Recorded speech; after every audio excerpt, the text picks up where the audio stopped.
Mga kababayan, bago ako umalis ng The Hague, Netherlands, ay malinaw ang bilin ni Pangulong Rodrigo Duterte. Kailangan natin magkaisa. Sa darating na halalan, mahalaga ang pagkakaisa natin sa likod ng Duterte.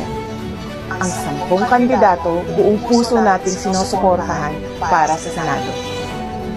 Ito ang mga taong may tapang, sakit, at tunay na kakampi ng sambayanang Pilipino. Vote straight, Bato de la Rosa, Bongo, Jimmy Bondo, J.V. Hinlo, Raul Lambino, Philip Salvador, Rodante Marcoleta, Vic Rodriguez, Richard Mata, at Pastor Apollo Kibuloy. Block voting ang susi. Iisa ang boto. Iisa ang direksyon.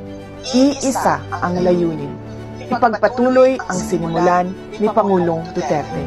Mga kababayan, huwag tayong magpahuli. Ipaglaban natin ang kinabukasan.